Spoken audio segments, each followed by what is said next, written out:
안녕하세요. 하나님에 대한 어려운 질문들 시간입니다.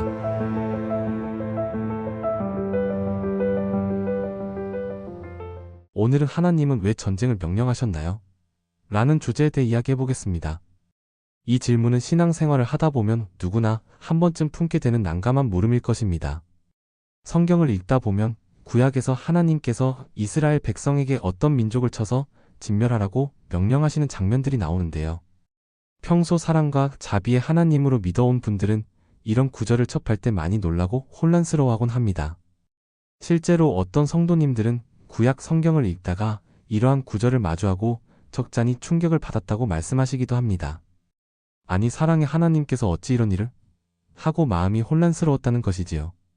특히 우리 60대 이상 신앙의 선배님들 중에는 젊은 시절에 전쟁의 비극을 직접 겪으신 분들도 많습니다. 전쟁의 참상을 몸소 기억하고 계시기에 전쟁이라는 단어만 들어도 마음이 무거우실 수 있습니다.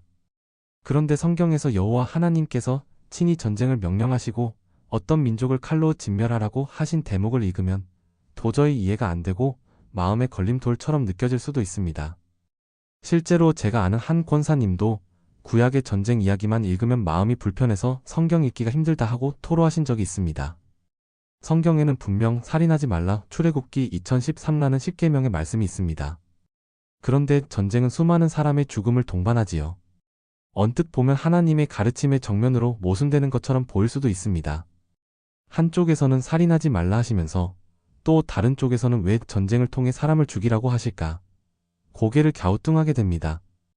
또한 예수님께서는 신약에서 원수를 사랑하라 마태복음 544고 가르치셨는데 구약시대 하나님은 왜 원수를 사랑하기는커녕 오히려 무찌르라고 하셨을까 의아해집니다. 구약의 하나님은 왠지 무섭고 진노하시는 분인데 신약의 하나님은 사랑과 용서만 강조하시는 분처럼 보이기도 합니다. 이런 의문들은 신앙생활 중에 충분히 가질 수 있는 정당한 질문입니다. 저 역시 한때는 이 문제로 고민한 적이 있습니다. 사실 이 질문은 저 자신에게도 한때 큰 고민거리였습니다. 저도 처음 신앙생활을 하던 젊은 시절에 성경을 통독하다가 여호수아서나 사무엘상에 나오는 이런 진멸하라는 말씀을 보고 크게 당황했던 기억이 있습니다. 정말 하나님께서 이런 명령을 하셨다고? 도대체 왜 그러셨을까? 하고 밤새 생각이 꼬리를 물었던 적이 있지요. 심지어 한동안은 이 문제를 이해하지 못해 마음에 시험이 든 듯한 때도 있었습니다. 그러나 신앙의 선배님들과 목사님의 가르침, 그리고 제가 스스로 기도하며 말씀을 연구하는 과정을 통해 서서히 이 질문의 답을 깨닫게 되었습니다. 하나님의 마음과 계획을 깊이 알게 되니 제 오해도 풀리더군요. 지금은 오히려 이 부분을 통해 하나님의 크신 지혜와 의로우심을 배우게 되었습니다. 실제로 제가 섬기던 교회에서 70대 권사님 한 분이 비슷한 고민을 털어놓으신 적이 있습니다. 그 권사님께서는 목사님, 저는 예수님 잘 믿고 성경 읽는 것도 좋아하는데 구약에 나오는 전쟁 이야기를 읽으면 마음이 참 불편해요. 하나님이 왜 그렇게 잔인하게 명령하셨는지 모르겠어요. 하고 말씀하시더군요. 표정에는 슬픔과 혼란이 어려 있었습니다. 아마 젊은 시절 6.25 전쟁을 직접 겪으신 분이라 더욱 그렇게 느끼셨을 것입니다. 당시 저도 곧바로 시원한 대답을 드리진 못하고 함께 기도하며 고민했습니다. 그리고 차근차근 성경 구절들을 찾아 설명해 드렸더니 그 권사님께서 나중에는 이제 조금 알 것 같아요. 하나님께서 다 뜻이 있으셨네요. 하며 안도의 미소를 지으셨습니다. 저도 얼마나 감사하던지요.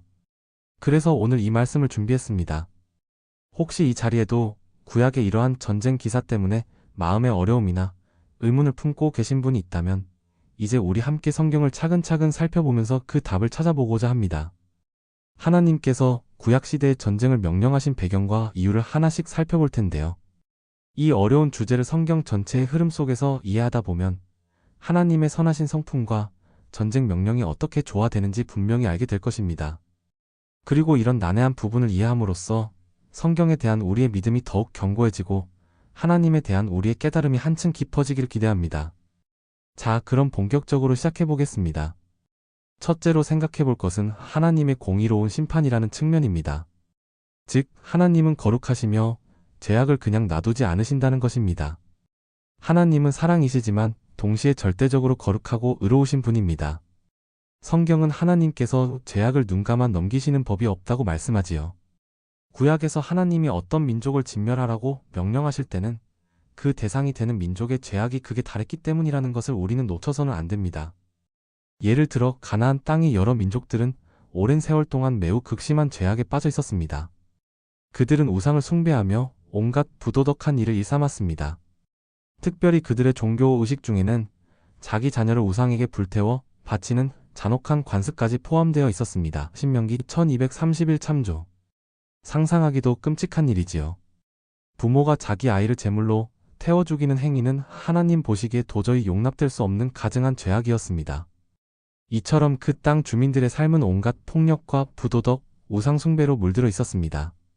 하나님께서는 정의로운 재판관으로서 이러한 죄악을 오래도록 참고만 계시지는 않습니다. 때가 차면 반드시 심판을 집행하시는 분입니다. 가나안 민족에 대한 전쟁 명령은 바로 하나님께서 그들의 오랜 죄악에 대해 판결을 내리고 형벌을 집행하시는 과정이었습니다. 그렇다면 하나님께서 왜 곧바로 심판하지 않으시고 하필 이스라엘을 통해 심판을 집행하게 하셨을까요? 사실 하나님은 이미 오래전부터 가나안의 죄악을 지켜보시며 경고하고 계셨습니다. 실제로 하나님은 즉각 그들을 멸망시키지 않으시고 무려 400년 이상을 참고 기다리셨습니다. 앞서 언급했듯이 하나님은 가나안 족속들의 죄악을 금방 벌하지 않으시고 인내하며 유예 기간을 주셨던 겁니다. 이 부분에서 우리는 창세기로 거슬러 올라가 볼 필요가 있습니다. 하나님께서 아브라함에게 가나안 땅을 약속해 주실 때 이미 흘러나온 말씀이 있습니다. 창세기 15장 16절에서 하나님은 이렇게 말씀하십니다. 내 후손은 4대 만에 이 땅으로 돌아오리니 이는 아모리 족속의 죄악이 아직 가득 차지 아니함이니라. 여기서 아모리 족속은 당시 가나안 거주민 전체를 대표하는 표현입니다. 하나님께서 아브라함에게 내 후손이 지금은 이 땅을 차지하지 않을 것이다. 내 자손이 애굽에서 나와 4대 후에 돌아올 것이라고 하신 이유가 무엇입니까? 그 땅 주민들의 죄악이 아직 관영치 않았기 때문이라고 하셨습니다. 다시 말해 하나님께서는 가나안 사람들의 악이 한계에 이를 때까지 오랜 시간 참고 기다리신 겁니다. 마치 노아 시대 하나님께서 홍수 심판을 내리시기 전에 120년이나 사람들에게 회개의 기회를 주신 것과 같습니다. 노아가 방주를 짓는 긴 세월 동안 하나님은 사람들이 돌이키길 오래 참고 기다리셨지만 끝내 누구도 회개하지 않았지요.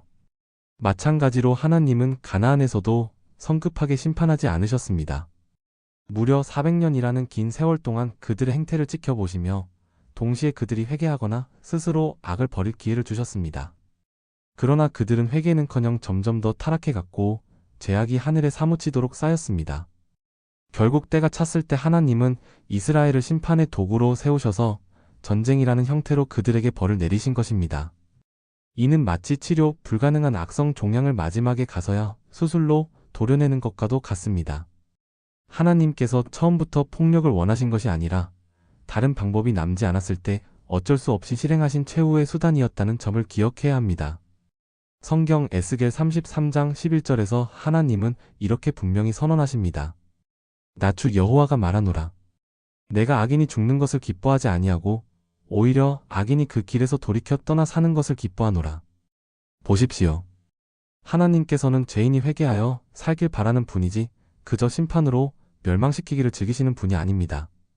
우리가 누군가 잘못한 사람을 벌줄 때도 부모의 마음으로는 그 사람이 잘되길 바라며 여러 번 기회를 주지 않습니까? 하나님 아버지의 마음도 마찬가지입니다. 오래오래 참고 기다리시다가 정말로 돌이킬 희망이 없을 때 비로소 심판의 칼을 드시는 것입니다. 하나님께서는 죄악된 세상을 향해 노아 시대 홍수 심판도 실행하셨지만 그때도 120년이라는 긴 인내의 시간을 주신 바 있습니다. 가나안에 대한 전쟁 명령 역시 일종의 지역적인 홍수 심판과 같았습니다. 그리고 하나님께서 한 민족을 심판의 대상으로 삼으실 때는 심판 중에도 긍휼의 길을 열어두십니다.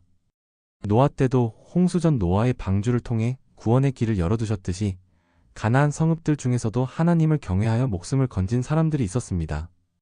우리가 곧 살펴볼 라합이 그 대표적인 사례이지요.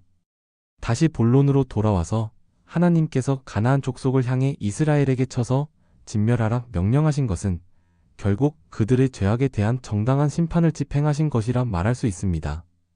인간적으로 볼 때는 참 가혹해 보이지만 하나님의 거룩함의 관점에서는 누구도 우리는 아무 죄 없으니 죽으면 안 됩니다 하고 항변할 수 없는 것입니다.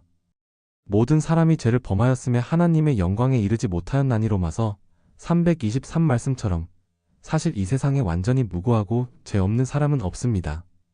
노아 홍수 때도 어른 아이 할 것 없이 인류가 심판을 받았습니다. 인간적으로 보면 아이들까지 그런 죽음을 당한 게 비극이지만 그 시대의 죄악이 너무 심각하여 하나님은 더 미룰 수 없었던 것이지요. 엄격히 말하면 우리 모두가 하나님의 거룩한 기준에 미치지 못하며 삶과 죽음의 주권은 오직 하나님 손에 달려 있습니다. 그러니 하나님께서 어떤 이들의 생명을 취하시는 결정을 내리실 때 그것은 우리가 멋대로 사람을 죽이는 살인과는 근본적으로 다릅니다. 절대 주권자이신 하나님의 정당한 심판 집행인 것입니다. 현대 사회에서도 국가가 흉악범에게 최고 형벌을 집행한다고 해서 살인하지 말라는 계명을 어겼다고 비난하지는 않습니다. 공권력이 정당한 재판 절차를 거쳐 내리는 형벌은 사회 정의의 실현이지 범죄가 아니지요. 그와 마찬가지로 하나님의 명령에 따라 집행된 전쟁은 하나님의 법정에서 선고된 형벌을 이행하는 것과 같습니다. 사도 바울은 로마서 9장 21절에서 토기장이가 진흙 한 덩이로 하나는 귀 쓸 그릇을 다른 하나는 천이 쓸 그릇을 만들 권한이 없느냐라고 반문했습니다. 이 말씀은 창조주 하나님의 절대적 주권을 비유한 것입니다. 토기장이가 자기 진흙으로 만든 그릇을 깨뜨리거나 새로 만들 권리가 있는 것처럼 하나님은 온 세상 생명의 주인이시기에 생사와 복을 주관할 권한이 있습니다. 피조물인 우리는 창조주 하나님의 결정에 대해 함부로 토를 달거나 항의할 수 없는 위치에 있지요. 흙으로 우리를 지으신 하나님께서 그 생명을 거두어 가실 수도 있는 것입니다. 우리는 비록 다 이해하지 못해도 하나님께는 우리보다 훨씬 높고 완전한 도덕적 기준과 계획이 있으심을 인정해야 합니다. 이러한 겸손한 자세로 보면 구약에서 하나님께서 행하신 심판이 잔혹하거나 부당한 폭력이 아니라 거룩하고 정당한 조치였음을 받아들이게 됩니다. 이 첫 번째 이유와 관련하여 성경에 나타난 한 사건을 조금 더 자세히 살펴보겠습니다. 사울 왕이 아말렉과 치른 전쟁 이야기인데요. 이 사건은 하나님의 공의로운 심판 명령이 어떻게 집행되었는지 그리고 인간이 그 명령을 소홀히 여기면 어떤 결과가 초래되는지를 잘 보여줍니다. 사무엘상 15장에 기록된 사건을 보겠습니다. 하나님께서 사울 왕에게 아말렉 족속을 완전히 진멸하라는 명령을 주십니다. 왜 하필 아말렉일까요? 아말렉은 출애굽 당시 광야에서 이스라엘의 뒤를 쳐들어와 약하고 처진 사람들을 잔인하게 학살했던 민족입니다. 신명기 2517-19 참조. 이스라엘이 애굽을 탈출하여 지쳐있을 때 뒤에서 공격하여 노약자를 죽였던 비열한 짓을 했던 것이지요. 하나님께서는 그들의 이 악행을 잊지 않으셨다가 때가 이르러 그 죄를 심판하시기로 하신 것입니다. 그래서 사울에겐 남녀노소를 막론하고 가축까지도 하나 남기지 말고 다 쳐서 없애라고 아주 엄중히 명령하셨습니다. 말하자면 아말렉이라는 악에 대한 하나님의 사형 선고가 내려진 것입니다. 하나님의 법정에서 이미 유죄 판결과 형량진멸이 확정되었고 사울은 그것을 집행하는 집행관 역할을 맡은 셈입니다. 사울 왕은 처음에는 그 명령을 따르는 듯 했습니다. 군사를 거느리고 가서 아말렉과 싸워 승리를 거두었지요. 그런데 문제는 하나님의 명령을 끝까지 온전히 순종하지 않았다는 것입니다. 하나님은 모든 것을 남기지 말라고 분부하셨지만 사울은 전쟁에서 이긴 후 아말렉 왕 아각을 생포하여 데려왔습니다. 또 양과 소 떼 중에서 살지고 좋은 것들은 죽이지 않고 노획물로 차지했습니다.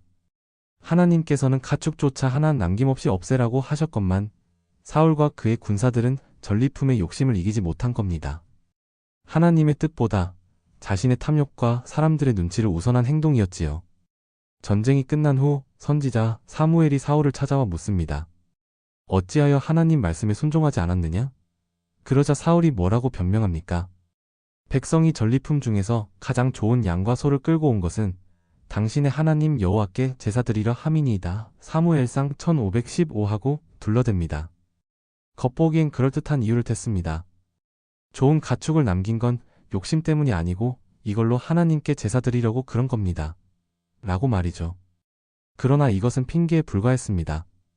애초에 하나님은 그런 제사를 원하신 적이 없고 남기지 말라고 하셨는데 사울은 제멋대로 명령을 어긴 것입니다. 사무엘은 사울의 변명을 듣고 매우 엄하게 책망합니다. 사무엘상 15장 22-23절 말씀을 들어 보십시오. 여호와께서 번제와 다른 제사를 그의 목소리를 청종하는 것처럼 좋아하시겠나이까. 순종이 제사보다 낮고 듣는 것이 수장의 기름보다 나으니 왕이 여호와의 말씀을 버렸으므로 여호와께서도 왕을 버려 왕이 되지 못하게 하셨나이다. 사무엘이 선포한 이 말은 하나님의 명령에 불순종하는 것이 아무리 그럴듯한 명분이 있어 보여도 용납될 수 없는 큰 죄임을 경고합니다. 결국 사울은 이 불순종으로 인해 하나님께 버림받아 왕위를 잃게 되는 처벌을 받습니다. 그 자리에서 사무엘은 사울에게 하나님 말씀이 달라졌다고 선언하지요. 여호와께서 왕을 버려 왕이 되지 못하게 하셨나이다. 그리고 사무엘이 직접 사울이 살려둔 아말렉 왕 아각을 처형합니다. 하나님의 명령을 끝까지 수행한 것은 이스라엘 왕 사울이 아니라 나이 많은 선지자 사무엘이었던 겁니다.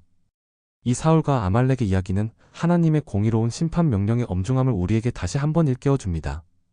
사울은 자기 생각에는 이 정도면 됐지 않나 하고 인간적인 판단으로 일부를 남겨두었지만 하나님 보시기에는 그것이 오히려 악한 행위가 되었습니다. 인간의 기준으로는 왕의 목숨을 살려둔 것이 자비로운 행동 아닌가? 좋은 가축은 낭비 말고 제사했으면 하나님도 기뻐하시겠지 생각했을지 모릅니다. 그러나 하나님의 기준에서는 그것이 불순종이자 교만이었습니다. 하나님보다 사람이 더 선한 척하면서 하나님의 말씀을 제멋대로 수정한 것이니까요. 여기서 우리는 우리의 기준과 하나님의 기준의 차이를 절실히 깨닫게 됩니다. 겉으로 선의로 포장되었다 해도 하나님 말씀에 어긋나면 선이 아닌 악이 될 수 있다는 사실입니다. 하나님께서 진멸하라고 하셨을 때는 인간이 다 헤아리지 못하는 분명한 이유와 정당성이 있었던 것입니다. 따라서 우리 쪽에서 보기에 이해되지 않고 불편하게 느껴져도 일단 하나님께서 명하신 대로 순종하는 것이 최선이었습니다. 사울은 하나님의 명령을 자기 마음대로 가감함으로써 하나님의 선하신 뜻을 훼손했고 그 대가로 자신의 왕국도 잃고 말았습니다. 이처럼 엄중한 사례를 통해 우리는 배웁니다. 하나님의 명령이 아무리 우리 생각과 다르고 어려워 보여도 끝내는 하나님의 뜻을 따르는 것이 옳다는 것입니다. 하나님의 지혜와 계획은 인간보다 높기에 우리 눈에 가혹해 보여도 그 길이 최선의 선일 때가 있습니다. 하나님은 필요하면 전쟁이라는 극단적 방법까지 사용해서라도 악을 심판하시지만 그 목적은 더 큰 선과 거룩을 이루기 위함이라는 사실을 믿어야겠습니다. 정리하면 첫 번째 이유는 하나님의 거룩하신 공의를 따라 죄악에 대한 정당한 심판을 집행하시기 위함입니다.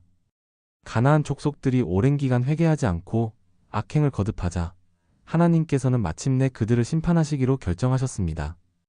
이때 이스라엘은 하나님의 공의를 집행하는 도구로 쓰임받았습니다. 겉으로는 전쟁의 형태였지만 그 본질은 하나님께서 악을 벌하신 영적 심판이었습니다. 사울의 사례에서 본 것처럼 하나님의 명령은 인간적인 선이나 판단으로 변경해서는 안 될 만큼 엄중한 것이었습니다. 사람 눈에 좋아 보이는 관용이나 자비도 하나님의 명을 거역하는 것이 되면 오히려 악이 되고 맙니다. 우리의 선악 판단이 절대 기준이 아니라는 겁니다.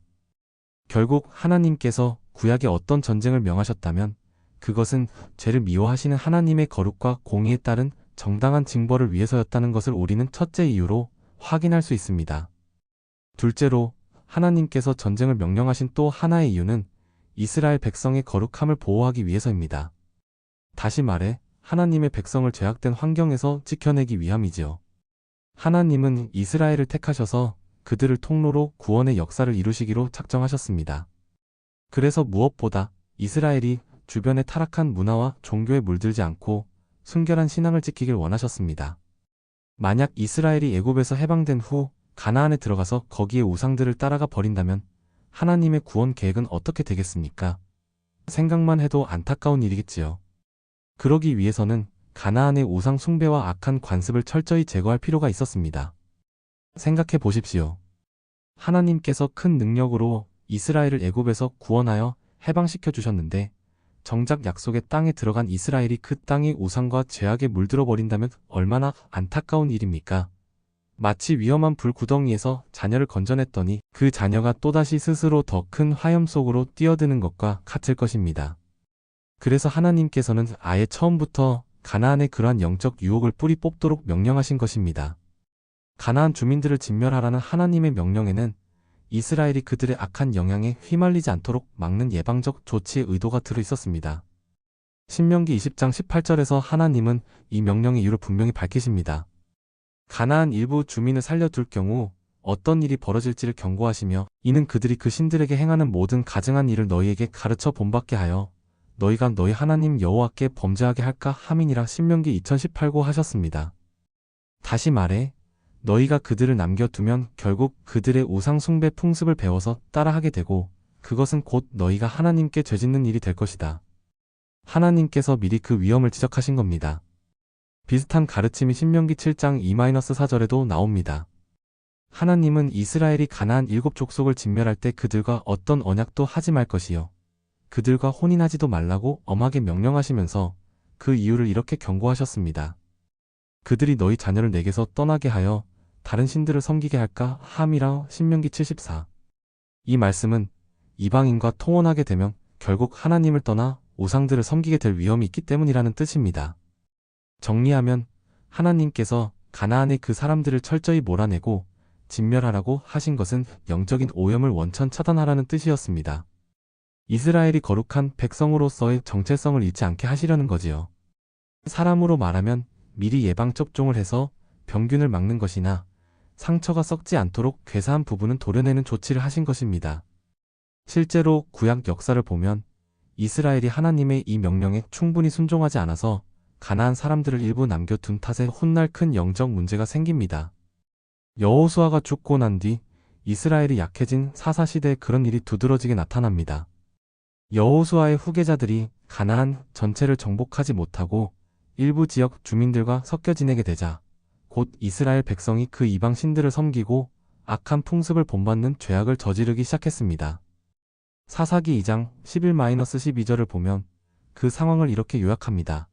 이스라엘 자손이 여호와의 목전에 악을 행하여 바알들을 섬기며 애굽 땅에서 자기들을 인도해 내신 그들의 조상들의 하나님 여호와를 버리고 다른 신들을 따라 그들의 주위에 있는 백성들의 신들을 섬겨 여호와를 진노하시게 하였으되 이 구절이 묘사하듯 가나안 족속을 완전히 쫓아내지 않고 남겨둔 결과 이스라엘은 쉽게 영적 타락의 길로 빠져들었습니다. 그때마다 하나님께서 진노하셔서 이스라엘을 이방 민족들의 손에 넘겨 벌을 받게 하셨지요. 또 여호수아 이후 시대에 아간이라는 사람이 하나님의 명령을 어기고 탐욕을 부린 사건이 있었습니다. 하나님께서 여리고 성을 무너뜨리실 때 이스라엘에게 그 성의 물건은 하나도 취하지 말고 다 없애라고 하셨는데 아간이라는 사람이 몰래 전리품을 숨겨둔 겁니다. 이 죄 때문에 이스라엘은 이어진 아이성 전투에서 크게 패배했고 사람까지 희생되는 일을 당합니다. 여호수아 7장에 보면 이 일로 인해 온 백성이 충격을 받고 회개하며 아간과 그의 가족은 처벌을 받습니다. 하나님께서 명하신 대로 거룩을 지키지 않고 탐욕과 죄를 품었을 때 얼마나 큰 화가 임하는지를 온 공동체가 뼈저리게 깨달은 사건이었습니다. 결국 하나님은 이 징계를 통해 이스라엘 진영을 정결하게 하시고 다시 승리를 주셔서 아이성도 정복하게 하십니다. 또 다른 예로 이스라엘 역대 왕들 중 솔로몬 왕의 사례를 들 수 있습니다. 솔로몬은 하나님께 지혜를 받아 번영을 누린 훌륭한 왕이었지만 만년에 들어 주변 나라의 많은 이방 공주들과 혼인하면서 문제를 일으킵니다.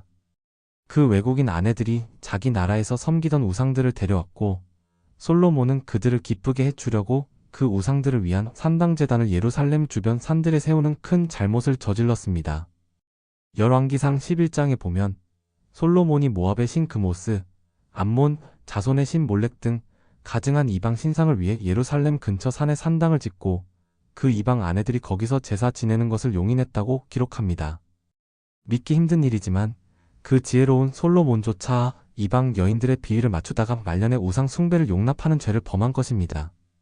솔로몬이 이렇게 하나님 앞에 크게 범죄하자 여호와 하나님께서 진노하셔서 솔로몬에게 심판을 선언하십니다. 네가 이렇게 했고 내 언약과 내 법도를 지키지 않았으니 내가 내게서 나라를 빼앗아 내 신하에게 주겠다고 하신 거지. 열왕기상 1111. 다만 다윗과의 약속을 고려하여 솔로몬 생전에는 아니 하고 그의 아들 때에 왕국을 나누시겠다고 유예하십니다. 결국 솔로몬이 죽은 후 그의 아들 르호보암 때에 예언하신 대로 나라가 딱 둘로 분열되고 맙니다. 솔로몬의 신하였던 여로보암이 10지파를 이끌고 북이스라엘을 세워 갈라져 나가고 다윗의 왕조는 남쪽 유다 지파와 베냐민 지파만 거느리는 작은 나라로 축소되었습니다. 이것이 바로 하나님께서 말씀하신 솔로몬에 대한 징벌이었지요. 솔로몬처럼 지혜롭고 복을 많이 받은 왕조차도 우상과 타협하자 그 지혜와 복이 빛을 잃고 나라가 크게 흔들렸습니다. 하나님이 택하신 왕이라 해도 우상을 받아들이면 이런 가차없는 심판이 따랐던 것입니다. 이 역사적 사례는 하나님께서 왜 애초에 이스라엘에게 가나안의 우상과 철저히 단절하라고 명령하셨는지를 여실히 보여줍니다. 차라리 초장에 가나안의 우상들을 완전히 뿌리 뽑아버렸다면 솔로몬의 비극적인 타락과 왕국 분열 같은 일도 일어나지 않았겠지요. 한편 이스라엘이 우상을 받아들일 때 하나님께서 어떻게 즉각 경고하고 징계하셨는지도 사사기에 반복된 사이클에서 나타납니다. 한 가지 사례를 들어볼까요? 사사기 6장을 보면 이스라엘 자손이 또 하나님의 말씀을 저버리고 바알 우상을 숭배합니다. 그러자 여호와께서 진노하셔서 이번에는 미디안 족속을 강성하게 만들어 이스라엘을 침략하도록 허락하십니다. 미디안 사람들이 쳐들어와서 곡식과 가축을 마구 약탈하니 이스라엘 백성은 산속의 동굴을 파고 숨어 지낼 정도로 큰 고통을 당했습니다. 하나님께서 이방의 침략을 허용하심으로 이스라엘을 징계하신 것입니다. 결국 견디다 못한 이스라엘 백성이 그제서야 회개하며 하나님께 부르짖었습니다. 하나님은 그들의 회개에 응답하셔서 한 사람을 세우시니 그가 바로 기드온입니다. 하나님은 기드온을 사사로 부르셔서 미디안의 압제로부터 이스라엘을 구원하고자 하셨지요. 그런데 여기서 흥미로운 점이 있습니다. 기드온이 미디안과 싸우기 위해 군사를 모집하기 전에 가장 먼저 한 일이 있었습니다. 그것은 다름 아닌 자기 마을에 있던 바알과 아세라 우상을 찍어 없애는 일이었습니다. 사사기 625-27 하나님께서 기드온에게 첫 지시로 내 아버지 집에 바알 제단을 헐라고 명령하셨고 기드온은 사람들 몰래 밤중에 그 우상 제단을 파괴했습니다. 다음날 아침 마을 사람들이 일어나 보니 바알 제단이 부서져 있고 아세라 상이 찍혀 넘어져 있었습니다. 깜짝 놀란 그들은 누가 이런 일을 했느냐 고수소문했고 결국 기드온의 소행이라는 걸 알게 되었습니다. 이에 마을 사람들이 노하여 기드온을 끌어내 죽이려 했지요. 우상을 섬기던 자들이 오히려 우상을 부순 기드온에게 분노한 겁니다. 그때 기드온의 아버지 요아스가 사람들을 말리며 이렇게 말합니다. 바알이 정말 신이라면 자기 제단을 부순 자와 싸워보라고 해라. 내들이 굳이 나서서 바알을 변호할 필요 없다. 사사기 631-32 요약 요아스의 말에 사람들이 기드온을 죽이는 일을 그칩니다. 이로써 기드온은 목숨을 건지고 마을에서 우상을 없애는 데 성공했습니다. 우상을 제거한 후에야 하나님께서 비로소 기드온에게 미디안과 싸울 능력과 지혜를 풍성히 부어주십니다. 그 유명한 기드온의 300용사 이야기가 이어지지요. 하나님께서 기드온과 단지 300명의 소수 정예만으로 미디안의 대군을 물리치게 하시는 놀라운 승리를 주십니다. 결국 미디안의 압제에서 이스라엘을 구원해내셨지요. 이 사건은 무엇을 보여줍니까? 이스라엘이 우상을 섬기는 상태에서는 하나님의 도우심을 받을 수 없고 먼저 회개와 정결 작업이 선행되어야 한다는 것을 보여줍니다. 하나님께서 기드온에게 미디안과 싸우게 하시기 전에 마을의 우상부터 치우게 하신 데에는 다 이유가 있었습니다. 거룩을 회복해야 하나님께서 구원과 승리를 허락하시기 때문입니다. 이런 역사를 종합해보면 하나님께서 처음부터 가나안의 우상과 죄악을 철저히 없애라고 명령하신 지혜를 깨닫게 됩니다. 하나님 말씀대로 이스라엘이 가나안의 유혹을 미리 없앴더라면 후에 올 수많은 타락과 징계의 악순환을 피할 수 있었을 것입니다. 결국 하나님이 명하신 그 거룩한 전쟁은 잔혹함을 위해서라기보다는 이스라엘 공동체의 신앙을 보호하기 위한 것이었습니다. 하나님은 당신의 백성이 가나안의 악습에 물들어 타락의 길로 빠지길 원치 않으셨습니다. 만약 이스라엘이 가나안 사람들의 우상 숭배를 받아들여 버린다면 이스라엘을 통해 온 세상에 구원을 주시려는 하나님의 계획도 어그러질 수밖에 없었을 겁니다. 이스라엘은 훗날 구세주 메시아가 탄생하실 거룩한 통로가 되어야 했는데 그들이 주의 민족과 구별된 거룩함을 잃어버린다면 어떻게 하나님의 약속이 이루어질 수 있겠습니까? 그래서 하나님께서는 이스라엘의 순수한 신앙을 지키고자 때로는 가혹해 보일지라도 단호하게 아예 진멸하라는 명령을 내리신 것입니다. 이것은 하나님의 사랑 없는 잔인함이 아니라 사랑의 보호 조치였다고도 볼 수 있습니다. 마치 아이가 독이 든 음식을 먹으려 할 때 부모가 그걸 확 뺏어서 버려버리듯이 하나님도 당신 백성을 죄악에서 찍혀내기 위해 그 유혹거리를 철저히 제거하라 하신 것이지요. 요약하면 둘째 이유는 하나님의 백성의 순결과 신앙을 지키기 위함입니다. 하나님은 이스라엘이 세상과 구별된 거룩한 백성으로 서기를 원하셨고 그래서 가나안의 우상과 악습을 근절하라고 명령하신 겁니다. 실제 역사를 보니 하나님 말씀대로 우상을 제거하지 않고 남겨두었을 때 이스라엘은 숱하게 타락의 길로 빠졌습니다. 반대로 기드온 시대처럼 우상을 찍어내고 회개했을 때에야 하나님께서 구원의 손길을 펴셨습니다. 이를 통해 우리는 거룩을 지키라는 하나님의 명령이 얼마나 중요한지 배웁니다. 적당히 공존하고 타협하려 했다가는 결국 이스라엘 자신이 망할 뻔했다는 것을 역사가 증언합니다. 그러므로 하나님께서 가나안 주민들을 진멸하라 하신 것은 이스라엘 공동체를 죄악의 오염에서 보호하려는 하나님 사랑의 조치였던 것입니다. 셋째로, 하나님께서 전쟁을 명령하신 이유는 이스라엘 민족의 생존과 하나님의 언약 성취를 위해서였습니다. 이것은 좀 더 현실적인 이유인데요. 하나님은 아브라함과 이삭과 야곱에게 가나안 땅을 후손에게 주겠다고 약속하셨지요. 또한 이스라엘이 메시아의 조상국으로 번성하기를 계획하셨습니다. 그런데 이스라엘 민족이 약속의 땅에 들어가 계속 존속하고 번영하려면 현실 세계의 위협으로부터 그들을 지키는 일이 필수였습니다. 다시 말해 전쟁에서 살아남아야 했다는 것입니다. 가나안 땅은 그 당시 전략적으로 중요한 요충지에 해당했습니다. 애굽, 이집트와 메소포타미아의 강대국들 사이에 위치해 있어 고대부터 여러 민족들이 탐내고 다투던 곳이었습니다. 그러니 그 땅에 들어간 이스라엘이 가만히 평화롭게만 지낸다고 해서 주변 강대국들이 가만 놔두겠습니까? 또한 이미 가나안 땅에는 힘센 7족속이 살고 있었습니다. 이스라엘 입장에서는 그 땅을 차지하려면 필연적으로 충돌과 전쟁이 발생할 수밖에 없었습니다. 만약 하나님께서 너희는 전쟁 같은 거 하지 말고 무조건 평화롭게 지내라고만 하셨다면 어떻게 되었을까요? 이스라엘은 아마 금방 주변 민족들의 침략에 무너져 버리거나 가나안 여러 족속에게 동화되어 사라져 버렸을 것입니다. 고대 근동 세계는 냉혹한 힘의 세계였습니다. 약소 민족이 전쟁 한 번 없이 그 험한 세상에서 살아남는다는 것은 불가능에 가까운 일이었습니다. 마치 망망대해에서 작은 돛담배 한 척이 거대한 전함들 사이에서 표류하는 것만큼이나 어려운 일이지요. 그래서 하나님께서는 이스라엘에게 때로는 전쟁을 명령하시고 때로는 방어전을 치르게 허락하셔서 그 민족을 보호하고 존속시키신 것입니다. 하나님의 언약, 즉 이스라엘을 번성케 하시고 그들을 통해 온 세상에 복을 주시겠다는 언약을 이루시려면 우선 이스라엘이라는 민족이 역사 속에서 살아남아 있어야 했습니다. 그러려면 현실적으로 전쟁에서 살아남는 것이 필수였지요. 이스라엘이 실제 역사를 통해 얼마나 많은 위협에 직면했는지 구약을 보면 알 수 있습니다.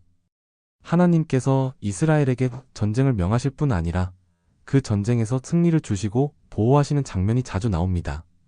이는 곧 하나님께서 선택하신 백성을 끝까지 지키시겠다는 신실한 약속의 표현입니다. 예를 들어볼까요? 출애굽 직후 광야에서 일어난 일입니다. 앞서 잠깐 언급한 대로 이스라엘이 홍해를 건넌 지 얼마 되지 않아 아말렉 족속이 쳐들어왔습니다. 갑작스러운 공격에 이스라엘이 위기에 처하자 하나님께서 여호수아와 백성들을 도와주셔서 그들을 격퇴하게 하셨습니다. 그 유명한 일화 모세가 산 위에서 손을 들고 기도하고 있으면 이스라엘이 이기고 모세 팔이 내려오면 아말렉이 이겼던 그 일이 바로 이때입니다. 하나님께서 모세의 기도를 들으시고 여호수아에게 승리를 주신 것이지요. 전투가 끝난 후 모세는 그곳에 제단을 쌓고 하나님을 가리켜 여호와 니시라 불렀습니다. 출애굽기 1715. 여호와는 나의 깃발이라는 뜻인데 전쟁에서 승리를 주시는 하나님을 기념한 것입니다. 하나님께서 친히 이스라엘을 위해 싸우셨다는 고백이지요. 또 여호수아기 전체를 보십시오. 이스라엘이 가나안 땅에서 여러 전투를 치르는데 하나님께서 그 전쟁들을 주관하시고 결국 결정적인 승리를 안겨주십니다. 여리고 성 이야기를 상기해보세요. 이스라엘이 대군을 동원해서 싸운 것도 아니었습니다. 사람의 힘으로 성을 함락시킨 게 아니라 하나님의 기적적인 개입으로 견고한 여리고 성벽이 무너져 내렸습니다. 이스라엘 군사들은 함성 지르고 돌기만 했을 뿐인데 성벽이 와르르 무너져 버린 것입니다. 그로 인해 이스라엘은 손쉽게 성을 함락하고 승리를 거둘 수 있었지요. 이는 하나님께서 직접 싸움에 개입하셔서 승리를 주신 대표적 사례입니다. 사사시대와 왕정시대를 통틀어서도 하나님이 친히 싸우신 일들이 많습니다. 예를 들어 여호사밧 왕 때를 보면 모압과 암몬의 연합군이 유다를 쳐들어왔습니다. 큰 군대가 밀려오자 여호사밧과 유다 백성은 겁에 질렸지요. 그러나 왕과 백성이 함께 금식하며 간절히 기도했습니다. 하나님을 의지하며 찬양대를 전면에 세워 나아갔지요. 그때 하나님께서 기적을 일으키셨습니다. 적군 진영의 내분이 일어나서 모압과 암몬 연합군이 오히려 서로 공격하며 싸우기 시작한 것입니다. 역대하 20장을 보면 유다 군대가 도착했을 때는 이미 적들끼리 서로 쳐 죽여 한 명도 살아남지 않고 전멸한 후였다고 합니다. 역대하 2021-24. 하나님께서 유다 군사가 칼 한 번 휘두르지 않고도 이기게 하신 것이지요. 또 히스기야 왕 때 일화도 유명합니다. 아수르 아시리아 제국의 산헤립 왕이 이끄는 대군인 남유다를 침략하여 수도 예루살렘을 포위했습니다. 막강한 아수르의 군사력에 유다는 속수무책인 듯 했지요. 그러나 그 밤에 하나님께서 천사 한 명을 보내셔서 아수르 진영에 있던 군사 18만 5천 명을 일거에 쳐서 무찌르셨습니다. 열왕기하 1935. 날이 밝아보니 적군 시체가 산더미였고 산헤립 왕은 겁에 질려 군대를 철수시켰습니다.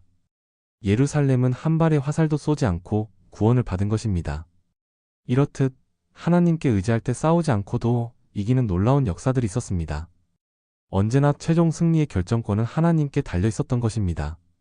하나님은 늘 이스라엘과 함께 하시며 보이지 않는 손길로 그들을 지켜주셨습니다. 다윗 왕 시대를 생각해보면 이 부분이 더욱 두드러집니다. 다윗은 젊은 목동 시절부터 골리앗과 싸워 이긴 인물이지요. 그는 골리앗 앞에서 이렇게 외쳤습니다. 전쟁은 여호와께 속한 것인즉 여호와께서 너희를 우리 손에 넘기시리라. 사무엘상 1747. 다윗은 전쟁의 승패가 하나님의 손에 달렸다는 믿음을 고백한 것입니다.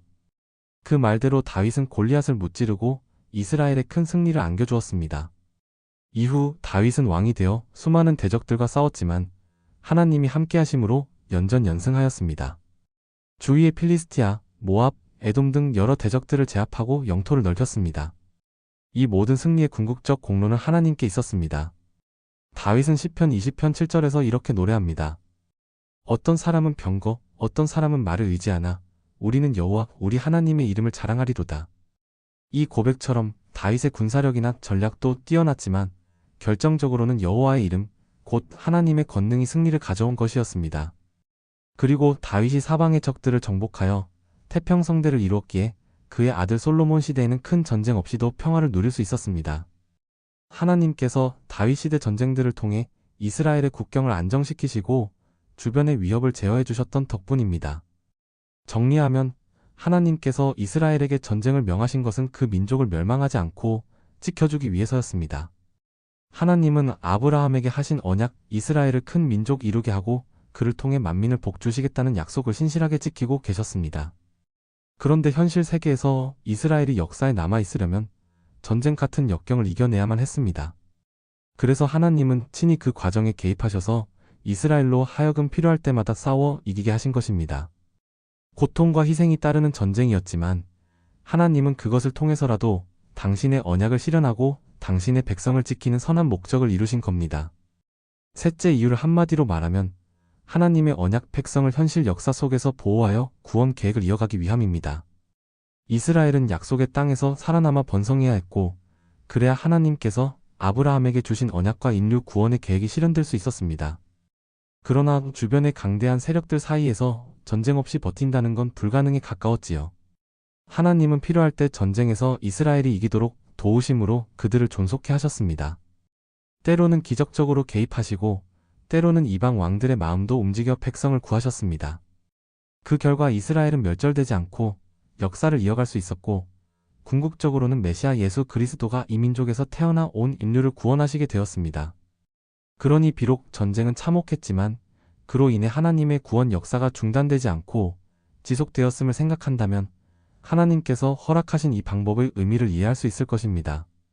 넷째로 하나님께서 이스라엘에게 전쟁을 명하시고 승리를 주신 또 다른 이유는 하나님의 능력과 주권을 세상 만방에 드러내기 위해서입니다. 당시 고대 사회의 문화적 배경을 보면 전쟁은 단순히 나라와 나라의 싸움이 아니었습니다. 각 나라가 섬기는 신들 사이의 전쟁으로 여겨지는 경향이 있었습니다.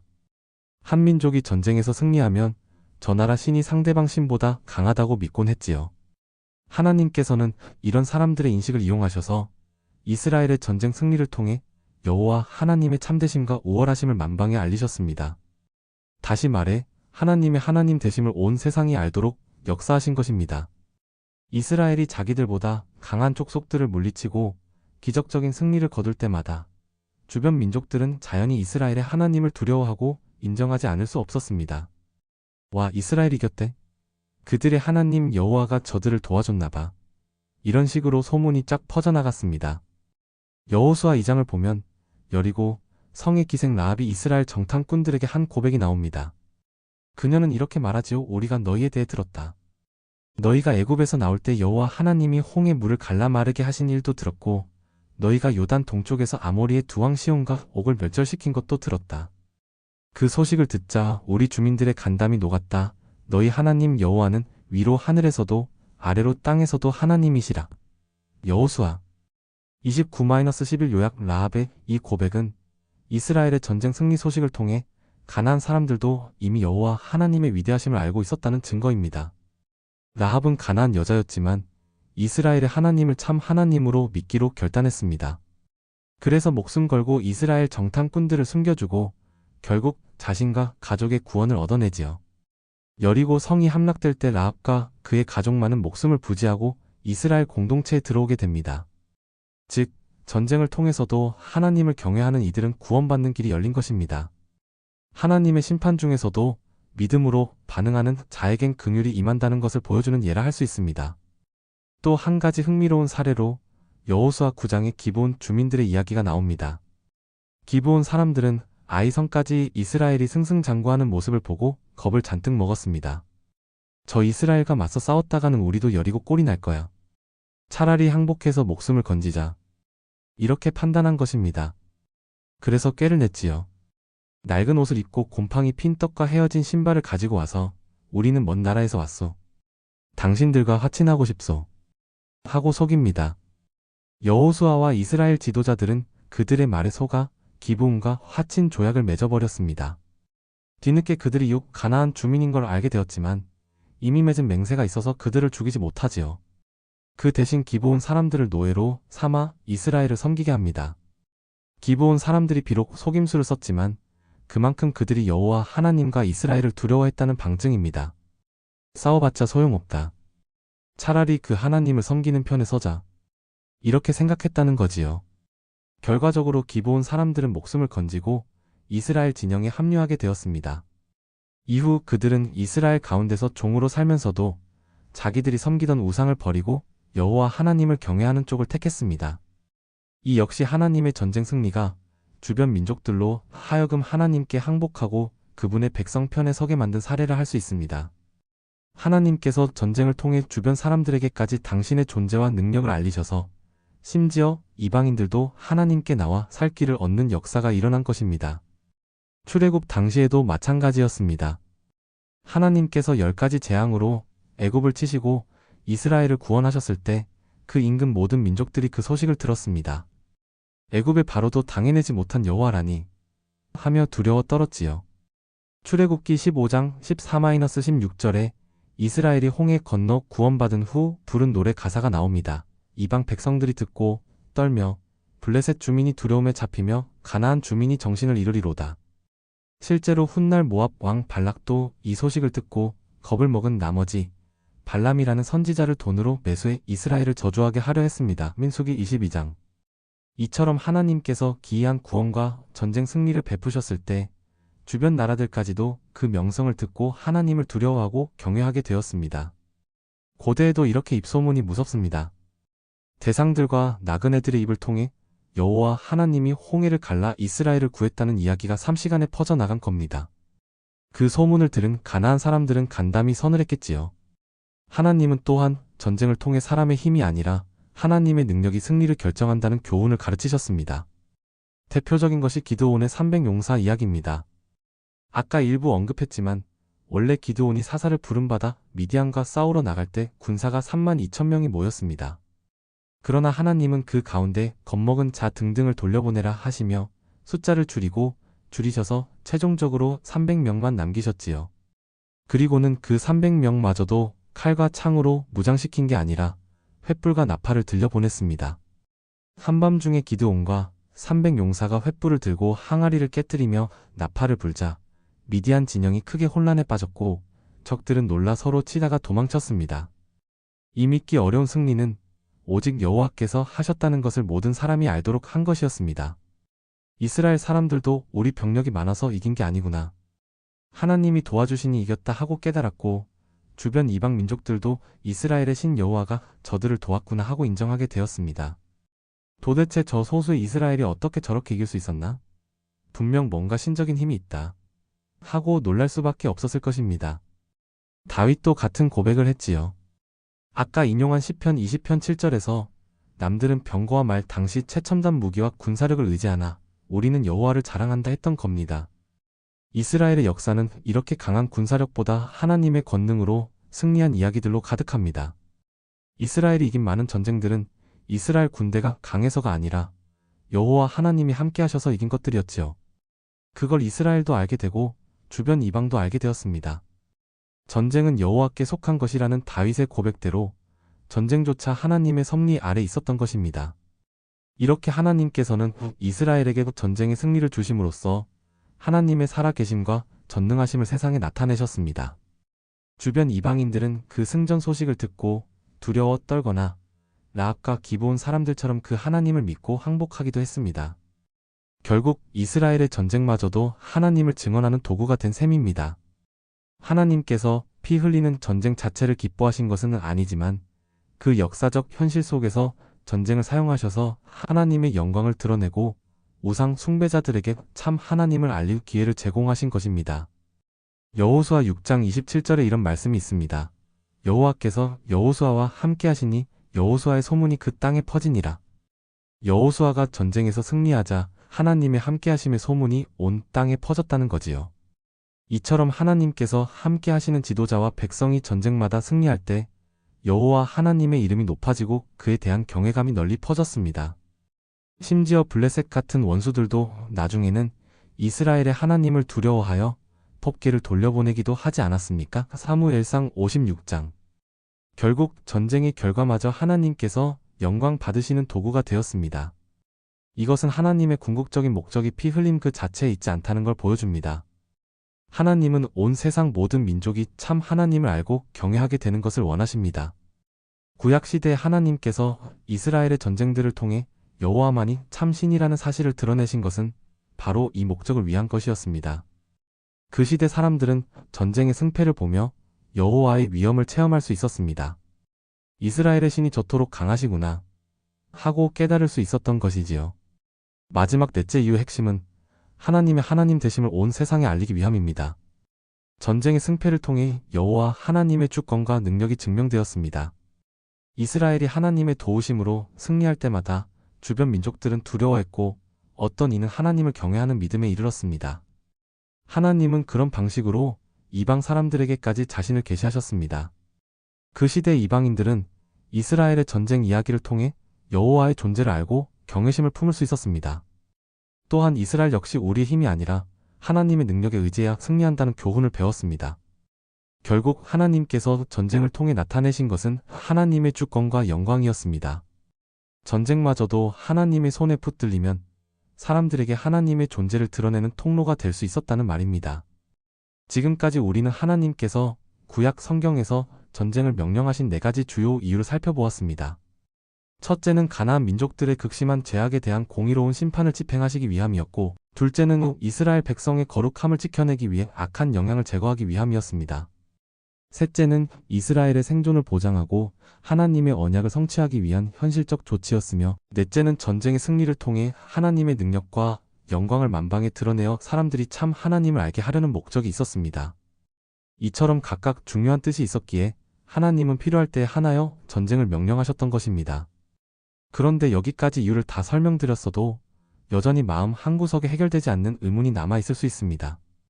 아마도 많은 분들이 이렇게 생각하실 거예요. 그래도 그렇지, 하나님께서 어찌 아이들까지 죽이는 그런 잔인한 방식을 쓰실 수 있었을까? 하는 부분 말입니다. 이 부분이 사실 가장 우리의 마음을 무겁게 하지요. 전쟁 과정에서 남녀노소를 막론하고 죽임을 당했다는 성경 표현을 볼 때 자비로우신 하나님과 어떻게 양립하는지 혼란스럽습니다.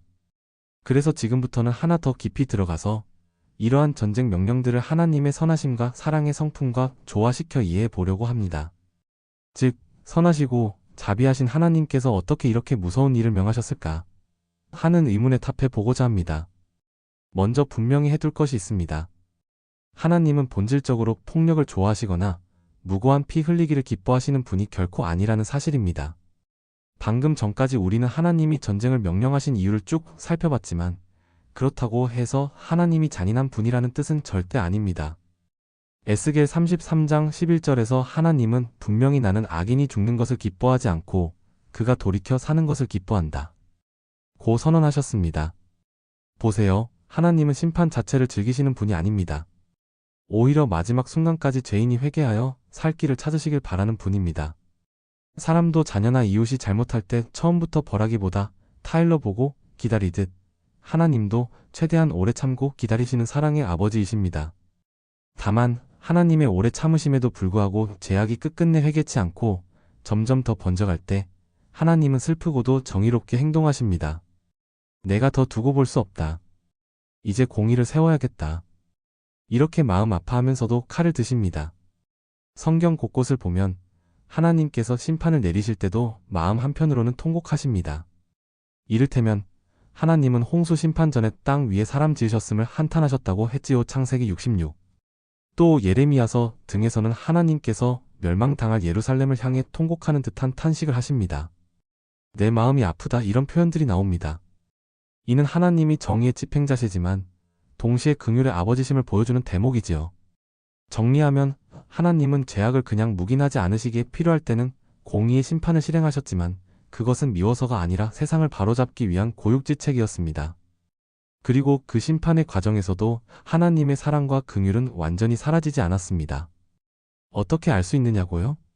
바로 심판 가운데 구원의 기회를 항상 남겨두셨다는 사실로 알 수 있습니다. 생각해 보십시오. 노아 때도 방주를 예비하사 누구든지 들어오면 살게 하셨고 가나안 정복 때도 라합처럼 하나님을 경외하는 이는 구원 얻었습니다. 아말렉도 즉각 진멸하지 않으시고 여러 세대에 걸쳐 회개의 여유를 주셨습니다. 이처럼 하나님은 심판 중에도 은혜 베푸실 이들을 챙기시고 완전히 멸망시키기 전에 긍휼을 베풀 여지를 남겨두시는 분입니다. 조금 구체적인 논점으로 들어가서 많은 분들이 특히 가슴 아파하는 부분은 전쟁에서 왜 어린 아이들까지 죽임 당해야 했는가 하는 점일 것입니다. 저도 인간적으로 그 부분이 가장 마음에 걸리더군요. 아무리 약한 민족이라도 아이들은 아직 순진무구한데 하나님께서 그 생명들까지 거두시는 것이 이해하기 어렵게 다가옵니다. 이 문제는 정말 쉽지 않은 질문입니다. 우리도 이 대목을 대할 때 가슴이 먹먹해집니다. 멸망하는 성읍에서 아이들 우는 소리가 들리는 듯하고 부모 잃은 어린 생명들을 생각하면 너무 슬프지요. 사실 하나님께서도 그러한 고통을 모르지 않으셨을 겁니다. 그럼에도 불구하고 실행하셨다면 하나님의 더 크신 뜻이 있으리라고 믿을 수밖에 없습니다. 몇 가지 생각해 볼 점을 말씀드리겠습니다. 첫째, 우리가 볼 때 어린아이는 죄가 없고 불쌍해 보이지만 성경의 가르침에 따르면 모든 인간은 태어날 때부터 죄의 본성을 지닌 존재입니다. 다윗은 시편 51편 5절에서 내가 죄악 중에 출생하였고 어머니가 죄 중에 나를 잉태하였다고 고백합니다. 이 말은 인간은 원죄 영향 아래 태어난다는 의미입니다. 로마서 3장 23절에서도 모든 사람이 죄를 범하였음에 하나님의 영광에 이르지 못한다고 했습니다. 이 말씀대로 하나님의 거룩하신 눈으로 보면 완전히 무죄한 인간은 한 사람도 없다는 것입니다. 물론 이것이 우리 인간적인 감정에는 와 닿지 않을 수 있습니다. 저 어린아이가 무슨 죄가 있다고 이런 생각이 들지요. 저도 그런 감정에 깊이 공감합니다. 그러나 여기서 중요한 것은 영혼의 관점입니다. 우리는 한 인간의 생명이 5살에 끝나는 것과 80살에 끝나는 것을 엄청난 차이라고 느낍니다. 하지만 하나님의 영원하신 관점에서는 지상에서의 생명이 길고 짧음보다 그 영혼이 어디로 가느냐가 더 근본적인 문제입니다. 하나님께서 혹 어떤 영혼을 어린 나이에 데려가셨다면 그것 또한 하나님 보시기에 최선의 섭리와 계획이 있게 허락하신 일일 겁니다. 많은 신학자들과 성도들은 이렇게 믿습니다. 하나님께서 공의로우실 뿐 아니라 긍휼이 풍성하시기 때문에 전쟁 등으로 죽은 어린 영혼일지라도 하나님께서 그 영혼을 선하게 돌보실 것이다. 예를 들어 교회에서 흔히 나이 어린 아이들은 죽으면 천국으로 간다는 식의 믿음을 갖곤 하는데요. 그에 대한 명시적 성구는 없지만 다윗 왕의 말에서 힌트를 얻기도 합니다. 다윗의 갓난 아들이 죽었을 때 다윗이 나는 그에게로 가려니와 그는 내게로 돌아오지 아니하리라 사무엘하 1223라고 말합니다. 다윗은 자기 아이가 천국에 갔다고 믿었고 훗날 자신이 그곳에서 다시 만날 것임을 암시한 것이지요. 이런 말씀을 근거로 하나님께서 어린 아이들의 영혼을 긍휼히 여기셔서 받아주신다고 해석하는 분들도 많습니다. 결국 심판의 집행 가운데서도 최종적인 각 영혼의 운명은 하나님 손에 달린 영역입니다. 누가 어디로 갔는지는 우리가 판단하거나 단정할 수 없습니다. 다만 우리는 하나님의 완전한 공의와 사랑을 신뢰할 뿐입니다. 하나님은 결코 부당한 일을 행하시거나 죄 없는 일을 멸망시키는 분이 아니십니다. 그러므로 어린 생명들이 전쟁에 희생된 안타까운 일이 있다 해도 그 영혼들을 하나님께서 어떻게 다루실지는 전적으로 의로우시고 자비로우신 하나님께 맡겨드려야 합니다. 하나님의 판단은 참되고 의로우시다는 믿음을 가져야 한다는 것이지요. 둘째로 하나님께서 구약에서 심판을 내리실 때조차도 회개하는 자에게는 늘 구원의 길을 열어두셨다는 점을 다시 한번 상기합시다. 앞서 말씀드린 라합이나 기브온 사람들이 그 예입니다. 하나님은 진멸하라고 하셨지만 그 명령은 끝까지 하나님을 대적하는 자들에게 해당하는 것이었습니다. 그런데 라합처럼 하나님을 경외하며 이스라엘 편에 선 사람은 구원받았습니다. 또 기브온처럼 하나님께 항복하고 나오는 사람들은 살 수 있었습니다. 실제로 여호수아 이후의 성경을 보면 가나안 출신 이방인들이 계속 등장합니다. 라합은 이후 다윗 왕의 증조모가 되는 인물이 되었고 기브온 사람들은 이스라엘 안에 섞여 함께 살아갔습니다. 또한 사사기와 그 이후 시대에도 가나안 원주민 출신들이 상당수 남아 있었습니다. 이것은 여호수아 당시 이스라엘이 가나안 사람들을 완전히 몰살시킨 것이 아니었다는 방증입니다. 하나님께서 허락하신 방식 항복하거나 멀리 도망가거나 이스라엘에 동화되는 방식 등을 통해 목숨을 부지한 이들도 있었다는 뜻입니다. 그러므로 진멸하라는 명령을 우리가 읽을 때도 꼭 모든 사람을 싹 다 죽여 없애라는 의미로만 이해할 필요는 없습니다. 일부 현대 성경학자들은 이런 점에 주목하여 성경에 기록된 진멸했다는 표현이 당시 전쟁 문헌에 과장된 관용 표현일 가능성을 제기하기도 합니다. 예컨대 그 성읍 사람을 하나도 남기지 않고 다 죽였다라고 기록해 놓고 바로 이어지는 장이나 다른 책에 가보면 그 민족의 생존자들이 다시 등장하는 경우들이 있습니다. 이런 점을 들어 고대 전쟁 기록에서는 승리를 강조하기 위한 과장법이 흔했다는 것이지요. 마치 씨를 말렸다는 식으로 표현했지만 실제로는 완전히 절멸시킨 것이 아닐 수 있다는 견해입니다. 물론 성경 말씀의 역사성을 부정하는 건 아니고 문학적 표현에 대한 이해 차원입니다. 예를 들어 여호수아가 가나안의 여러 왕들을 쳐부수고 진멸하였다고 했지만 나중에 그 땅의 원주민들이 여전히 살아남아 있었던 것이 그 증거라는 식입니다. 이러한 학술적 견해는 우리가 성경을 볼 때 문맥과 표현 기법을 고려해야 함을 일깨워줍니다. 진멸이라는 말이 무조건 인종 학살의 의미로만 받아들여질 필요는 없다는 것이지요. 완전한 승리를 거두었다는 뜻으로 이해할 수도 있다는 겁니다. 실제로 여호수아가 가나안을 정복할 때도 모든 도시를 다 불태우고 사람을 죽인 게 아니었고 특별히 하나님의 심판 대상으로 지정된 몇몇 거점 도시들 여리고, 아이, 하솔 등만 완전히 파괴했습니다. 대부분의 지역들은 주민들이 항복하거나 도망하여 정복되었고 이스라엘은 그 땅을 차지하고 정착해 갔습니다. 게다가 신명기 20장의 전쟁 규례를 자세히 보면 하나님께서 모든 전쟁에서 무차별 학살을 명령하신 게 아님을 알 수 있습니다. 먼저 이스라엘과 거리가 먼 이방 성읍들과 전쟁할 때는 그 성에 먼저 평화를 선언하라고 하셨습니다. 신명기 2010-15. 즉 곧바로 공격하는 게 아니라 항복과 조약의 기회를 주라는 겁니다. 만약 그들이 응하면 그 성은 파괴되지 않았고 주민들도 죽임당하지 않았습니다. 심지어 항복을 거부해서 전쟁이 벌어진 경우에도 남자 전투병들을 무찌른 후 여자와 어린 아이들은 해치지 말고 포로로 삼으라고 규정되었습니다. 신명기 2014. 이는 고대 전쟁의 잔혹함을 어느 정도 제한하는 조치였습니다. 당시 어떤 민족들은 전쟁에서 승리하면 남녀노소 가리지 않고 학살하거나 노예로 삼는 게 다반사였지만 하나님은 이스라엘에게 그나마 절제된 방식을 명하신 것입니다. 오직 가나안 땅 안의 특정 족속들의 아모리, 가나안, 브리스, 히위, 여부스 등에 대해서만 하나님은 예외적으로 호흡 있는 자를 하나도 살리지 말라고 하셨습니다. 신명기 2016-17. 그 이유는 아까 설명드린 대로 그들의 우상 숭배와 악행이 이스라엘을 타락시킬 위험이 컸기 때문이었습니다. 신 2018. 그리고 실제 역사에서 여호수아가 가나안을 정복할 때도 모든 도시를 다 진멸한 것이 아니라 특별히 하나님의 심판 대상으로 지정된 몇몇 주요 성읍만 완전히 불태웠습니다. 예를 들어 여리고, 아이, 하솔 세 도시 정도가 완전히 파괴되고 나머지 수많은 성읍들은 전투에서 패배하여 항복하거나 주민들이 도망치는 식으로 넘어갔습니다. 여호수아 1113 참조. 다시 말해 하나님께서 명하신 진멸 전쟁은 무분별한 살육이 아니었고 필요한 경우에 한정되어 엄격한 목적 아래 실행된 것이었습니다. 그렇다고 해도 노약자나 어린 아이들까지 죽임당했다는 사실 자체는 여전히 우리의 마음을 아프게 합니다. 인간적인 정서로는 도저히 받아들이기 힘든 부분이지요. 자비의 하나님께서 왜 아이들까지 그런 운명을 겪게 내버려 두셨을까 하는 고민은 쉽게 가라앉지 않습니다. 아까 말씀드린 대로 이 문제에 완전히 속 시원한 답을 하기란 어려울 것입니다. 다만 몇 가지 더 생각을 보태보겠습니다.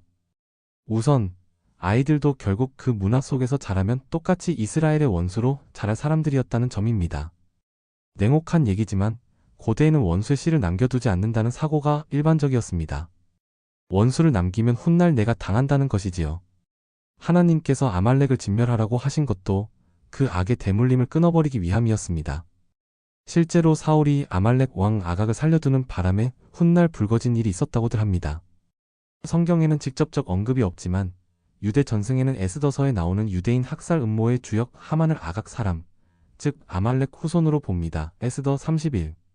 사울 시대에 진멸되었어야 할 아말렉의 후손이 수백 년 후에 페르시아 제국에서 다시금 유대인을 몰살시키려 한 사건으로 연결된다는 것이지요. 이런 시각에서 보면 하나님께서 그때 철저히 아말렉을 없애라 하신 명령이 얼마나 지혜롭고 멀리 내다본 것인지를 깨닫게 됩니다. 사울이 하나님의 명령에 부분 순종함으로써 그 씨를 남겨두었고 훗날 에스더와 모르드게의 시대에 온 유대 민족이 절멸당할 뻔한 위기에 직면했다는 겁니다. 물론 이것은 하나의 해석이지만 설득력 있는 이야기입니다. 요지는 하나님께서 악의 뿌리를 완전히 제거하라 하신 데에는 미래까지 내다보신 깊은 뜻이 있었다는 겁니다. 그때는 몰라도 나중에 알고 보면 정말 하나님 말씀대로 했어야 했구나 하고 깨닫는 일이 있다는 것이지요. 어린 아이들까지 포함해 그 족속을 진멸하라는 가혹한 명령도 사실은 장차 그 아이들이 자라서 똑같은 악과 대적이 되지 않도록 미리 막으시는 조치였다는 것입니다. 다음으로 영적인 측면을 생각해 볼 수 있습니다. 구약에서 가나안 족속들은 단순한 사람이 아니라 마귀의 세력에 사로잡힌 우상 숭배 문화의 온상이었습니다. 하나님께서 이스라엘에게 가나안을 점령하게 하신 것은 단순한 영토 싸움이 아니라 영적 전쟁이기도 했습니다. 그 땅에서 사탄이 강력히 장악하고 있던 우상 숭배를 몰아내고 하나님의 거룩한 통치가 임하게 하는 과정이었습니다. 그러니 그 토양에서 양육된 아이들도 예외 없이 우상 숭배와 악행의 영향을 받아 악한 영이 지배 아래 놓일 운명이었습니다. 하나님께서 그 영혼들을 일찍 데려가신 것은 어쩌면 그들이 장차 저지를 더 큰 죄악과 심판을 면하게 해주신 것일 수도 있습니다. 이것은 신학적으로 확정할 순 없지만 긍휼의 관점에서 한번 생각해 보는 것입니다. 그 아이들이 살아남아 성인이 되었다면 자기 부모와 같은 잔혹한 행위를 하고 결국 영혼마저 멸망에 이를 가능성이 컸겠지요. 그러나 하나님께서 그들을 일찍 데려가셨다면 오히려 영원한 형벌 대신 하나님의 긍휼 아래 놓일 여지를 주신 것일 수도 있습니다. 이처럼 우리는 인간적인 정과 하나님의 거룩하심 사이에서 갈등을 느끼지만 하나님께서는 그 모든 것을 종합하여 가장 의로우신 판단을 하신다는 것을 믿어야 합니다. 세세히 따지자면 이해 안 되는 부분도 많지만 하나님께는 다 이유가 있으셨을 것이다. 이런 믿음으로 하나님의 결정을 존중하는 것이 신앙인의 태도입니다. 결국 구약의 그 처절한 전쟁 명령들도 하나님께서 더 큰 악을 제어하고 장차 올 구원을 보호하기 위해 내리신 고심 어린 결정이었다고 우리는 이해할 수 있습니다. 또 하나 기억해야 할 사실은 하나님께서 이스라엘마저도 동일한 기준으로 다루셨다는 점입니다. 하나님께서 이스라엘에게 가나안 족속을 심판하도록 명하셨지만 시간이 흐른 뒤 이스라엘 자신이 똑같은 죄악에 빠졌을 때 하나님은 이방 민족들을 들어서 이스라엘을 똑같이 심판하셨습니다. 하나님이 편파적으로 이스라엘은 내 백성이니까 잘못해도 봐주겠다 하신 게 결코 아니라는 것입니다. 북이스라엘 왕국의 역사를 보십시오. 그들은 가나안 원주민 못지않게 우상 숭배와 부패에 빠졌습니다. 특히 아합 왕 시대에는 바알과 아세라를 공식적으로 숭배하며 가증한 일을 저질렀지요. 선지자들이 회개를 촉구했지만 듣지 않았습니다. 마침내 하나님은 아시리아 제국을 틀어 북이스라엘을 심판하셨습니다.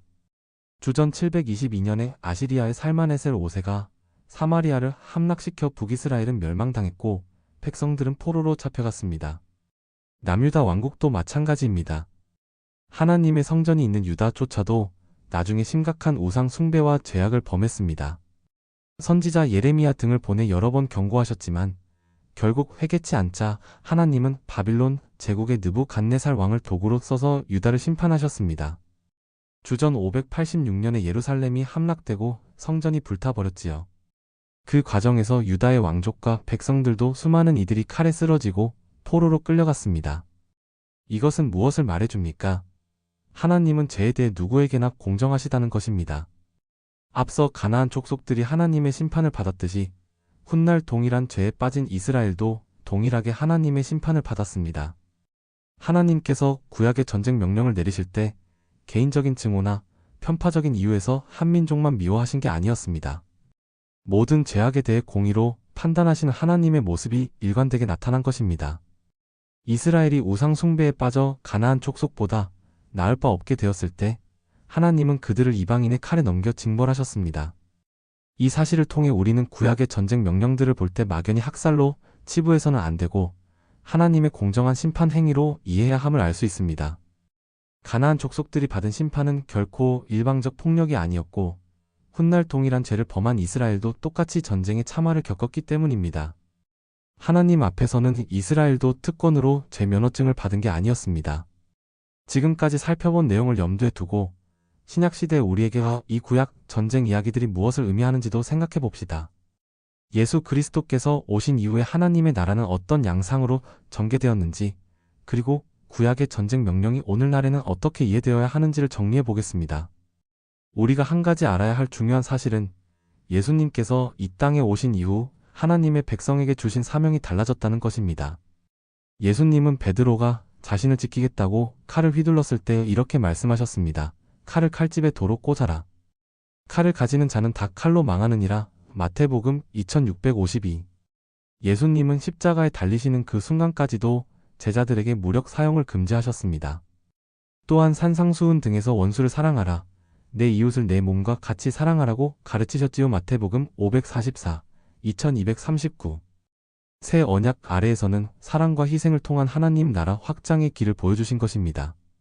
예수님 자신이 그 모범을 보이셨습니다. 예수님은 지상에서 폭력으로 어떤 세속 권력을 쟁취하지 않으시고 오히려 십자가에 못 박혀 죽으심으로 죄와 악을 이기셨습니다. 인류를 구원하시는 방법으로 스스로 희생당하는 길을 택하신 것이지요.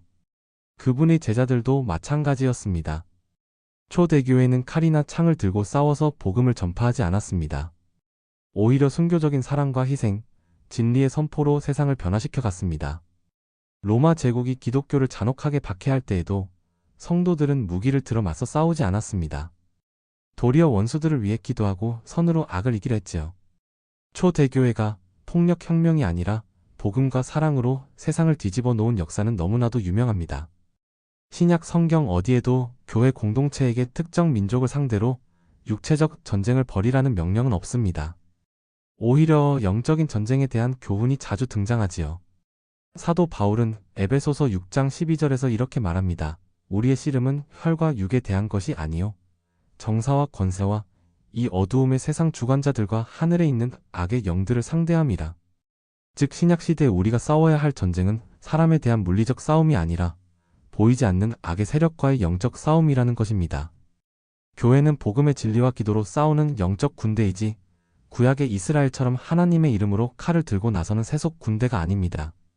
로마서 12장 19절에서도 이렇게 가르칩니다. 너희가 친히 원수를 갚지 말고 하나님의 진노하심에 맡기라. 기록되었으되 원수 갚는 것이 내게 있으니 내가 갚으리라 고 주께서 말씀하시니라. 이것은 복수나 심판은 하나님께 맡기고 우리는 원수를 사랑하고 선으로 대하라는 가르침입니다. 신약의 교훈은 평화와 용서, 사랑과 인내를 강조하지 더 이상 성전을 치르라고 하지 않습니다. 물론 세상 국가들은 여전히 죄악을 억제하기 위해 군사력과 형벌의 권세를 행사합니다. 성경도 국가의 칼의 권세를 인정하지요. 로마서 134. 하지만 그것은 세속 정부의 책무입니다. 교회는 국가가 아닙니다. 교회의 사명은 온 세계에 복음을 전하고 사랑으로 섬기는 것이지 구약의 이스라엘처럼 하나님의 이름으로 물리적 전쟁을 하는 것이 아닙니다. 이 점에서 중세시대에 있었던 십자군 전쟁이나 종교 전쟁 등은 성경을 오해한 잘못된 행동이었다고 우리는 봅니다. 그 명분은 종교적이었을지 몰라도 신약시대 교회에 주신 예수님의 가르침과는 거리가 먼 일이었지요. 어떤 사람들은 구약의 전쟁을 잘못 적용하여 폭력을 정당화하기도 했지만 그것은 성경의 바른 용도가 아닙니다. 예수님은 베드로에게 칼을 거두라 하셨고 초기 교회는 아무리 핍박을 받아도 칼로 맞서지 않았습니다. 그러므로 오늘날 우리가 성경을 적용할 때 구약의 전쟁 명령은 문자적으로 따를 대상이 아니라 하나님의 공의에 대한 교훈으로 받아들여야 합니다. 우리는 하나님의 정의로운 성품을 본받되 싸움은 악에 대한 영적 싸움으로 감당해야 하는 것입니다. 그렇다면 하나님께서는 더 이상 역사에 개입하여 전쟁으로 일하시는가? 어떤 분은 이렇게 생각할지도 모릅니다. 신약에는 전쟁이 없으니 하나님은 이제는 전쟁 같은 건 안 하시나 보다. 하지만 꼭 그런 것은 아닙니다. 아직 남은 최후의 영적 전쟁이 있습니다. 신약의 마지막 책 요한계시록을 보면 세상 끝날에 하나님의 궁극적인 심판이 선포됩니다. 그때의 모습이 여러 환상으로 그려지는데 마치 거대한 최후의 전쟁처럼 묘사됩니다. 계시록 19장을 보면 하늘의 군대를 이끄신 예수 그리스도께서 백마 타신 만왕의 왕으로 나타나 만국을 공의로 심판하고 싸우시는 모습이 나옵니다. 그의 입에서 예리한 검이 나오니 그것으로 만국을 치겠고 그가 친히 하나님 곧 전능하신 이의 맹렬한 진노의 포도주 틀을 밟겠고 그 옷과 다리에 만왕의 왕, 만주의 주라 쓴 이름이 있다. 요한계시록 1915-16. 아주 비장한 심판의 장면이지요. 또 계시록 19장 19-21절을 보면 짐승적 그리스도가 세상의 왕들이 모여 마지막 대적을 꾀하지만 하늘의 군대에 의해 처참히 패배하고 짐승과 거짓 선지자는 산채로 불못에 던져지고 그들의 군대는 칼에 죽임을 당해 새들이 그 살을 배불리 먹는다고까지 묘사됩니다. 매우 충격적인 심판의 모습이지요. 이것은 구약의 전쟁 장면들보다도 더 강렬한 하나님의 최후 심판을 상징적으로 보여주는 것입니다. 결국 구약시대에 부분적으로 실행되었던 하나님의 심판은 예수님 재림시에 전 세계적 규모로 완전히 이루어질 것입니다. 그때가 되면 회개하지 않고 끝까지 하나님께 반역한 악한 세력들이 모두 멸망당하고 제거될 것입니다. 하나님께서 구약시대에는 가나안 같은 특정 지역에서 악을 심판하셨다면 마지막 날에는 온 지구상에서 악을 완전히 쓸어버리실 것입니다. 그 최후의 심판은 마치 거대한 영적 전쟁과도 같을 것입니다. 그러나 중요한 차이가 있습니다. 그 전쟁은 인간 군대들끼리의 전쟁이 아니라 전능하신 하나님께서 친히 악의 세력을 몰살하시는 영적 전쟁이라는 점입니다. 요한계시록에 그려진 종말의 전투 장면들은 다소 무섭게 느껴지기도 하지만 한편으로는 하나님께서 결국 모든 불의와 폭력을 종식시키시고 완전한 정의를 확립하실 것을 약속하는 희망의 말씀이기도 합니다. 얼마나 위로가 됩니까?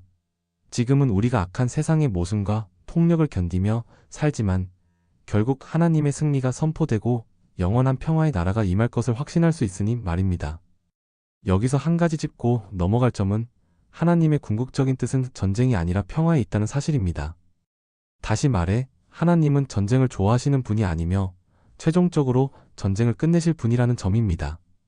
이사야 2장 4절에 이런 말씀이 있지요. 한 나라가 다른 나라를 대적하여 칼을 들지 아니하며 다시는 전쟁을 연습하지 아니하리라. 이것은 메시아의 통치 아래 올 평화의 시대를 예언한 말씀입니다. 그때가 되면 사람들이 칼을 두고 쟁기나를 만들 만큼 더 이상 전쟁이 필요 없는 세상이 됩니다. 하나님께서 궁극적으로 이루실 나라는 바로 이런 평화의 나라입니다.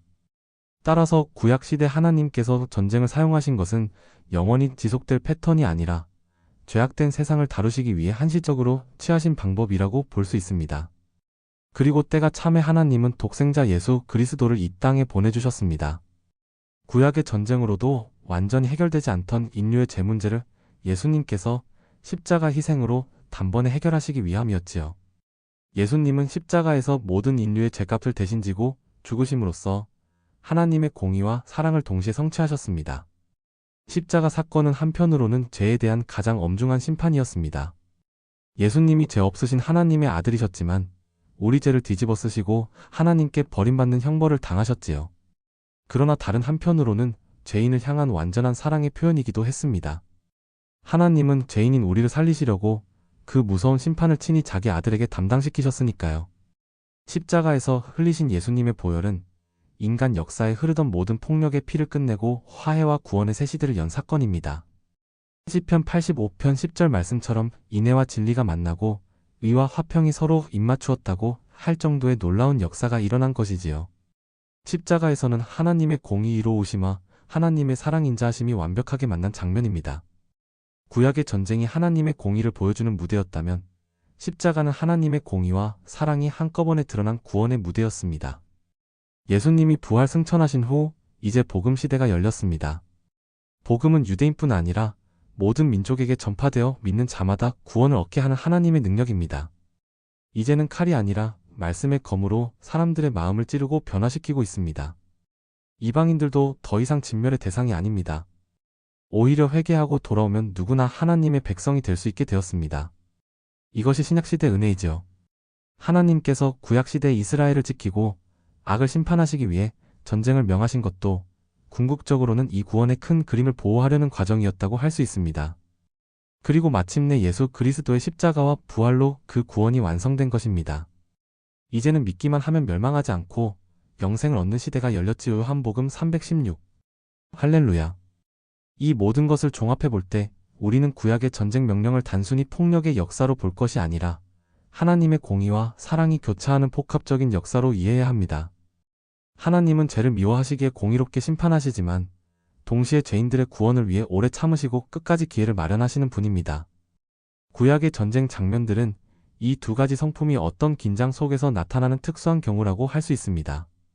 하나님의 거룩하심과 공의가 죄악을 심판하는 모습이 드러나지만 그 이면에는 하나님의 구원 계획을 보호하려는 사랑의 동기도 자리하고 있었습니다.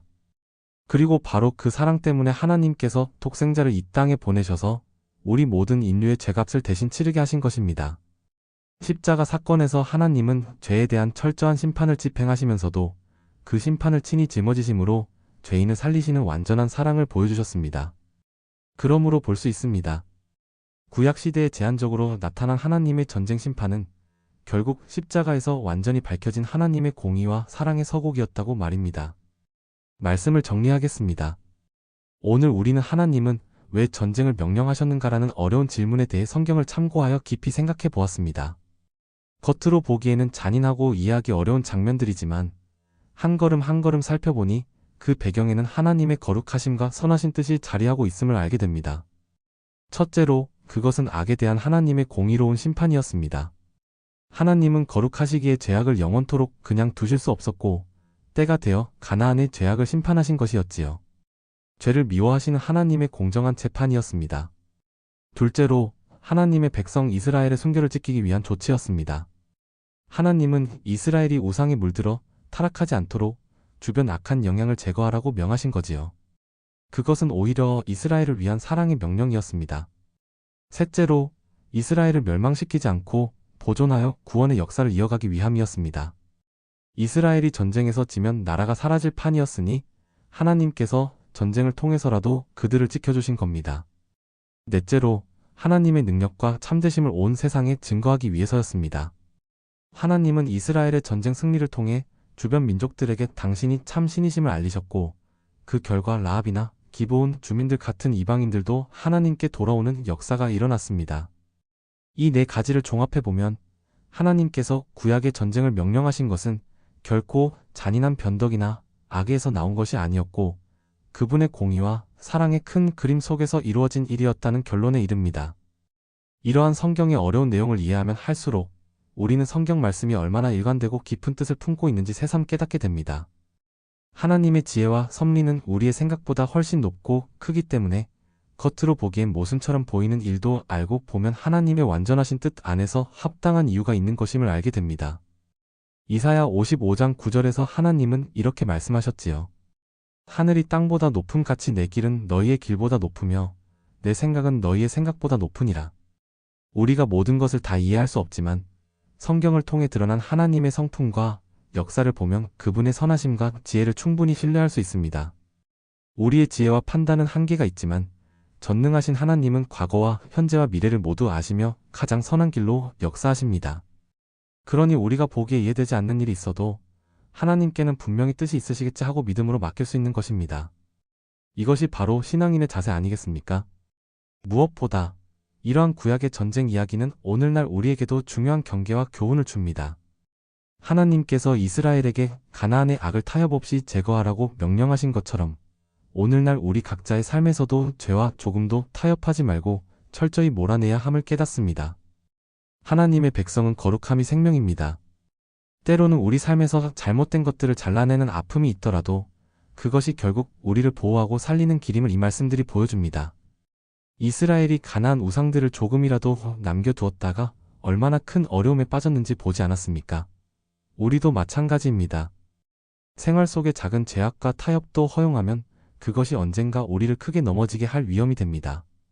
따라서 이 말씀을 통해 우리 자신을 거룩하게 지키라는 경고와 교훈을 받습니다. 또한 우리는 하나님의 공의와 심판은 반드시 이루어진다는 사실을 배웁니다. 지금 당장 세상의 악인들이 활개치고 불의한 일이 벌어져도 결국 하나님의 정한 때에 공의로운 심판이 임합니다. 북이스라엘과 남유다가 타락했을 때 결국 심판을 받았듯이 지금 이 시대의 악도 끝내 그대로 지나가지 않습니다. 하나님께서 정하신 날 예수 그리스도께서 다시 오셔서 이 땅의 모든 악을 심판하시고 영원한 평화의 나라를 여실 것입니다. 우리는 이 약속을 굳게 믿습니다. 따라서 현재 세상이 불공평하고 악해 보여도 낙심하지 말아야 합니다. 하나님의 최후 승리를 확신하며 소망 가운데 살아야겠습니다. 사랑하는 성도 여러분, 성경을 읽다 보면 이처럼 이해하기 난감한 부분들을 마주할 때가 있습니다. 그러나 그런 부분 때문에 하나님을 오해하거나 성경 읽기를 포기하지 마십시오. 겸손히 기도하는 마음으로 성경 전체의 맥락 속에서 차근차근 살펴보면 어느 말씀 하나 이유 없이 기록된 것이 없고 결국 다 뜻이 있다는 것을 발견하게 됩니다. 하나님은 구약의 하나님이나 신약의 하나님이나 동일한 하나님이십니다. 가끔 어떤 분들은 구약의 하나님은 무섭고 신약의 하나님은 사랑만 많으신 것 같다고 말씀하시지만 사실은 똑같은 하나님께서 시대에 따라 다르게 역사하셨을 뿐입니다. 그리고 모든 역사의 결론은 예수 그리스도의 십자가와 부활에서 완성되었습니다. 구약의 사건들은 결국 우리를 예수님께로 인도하는 그림자여 모형이었습니다. 우리가 이러한 관점으로 성경을 볼 때 비로소 성경 66권이 한 가지 구원의 이야기로 연결되어 있음을 깨닫게 됩니다. 마지막으로 이 모든 논의를 통해 얻게 되는 가장 큰 결론은 이것입니다.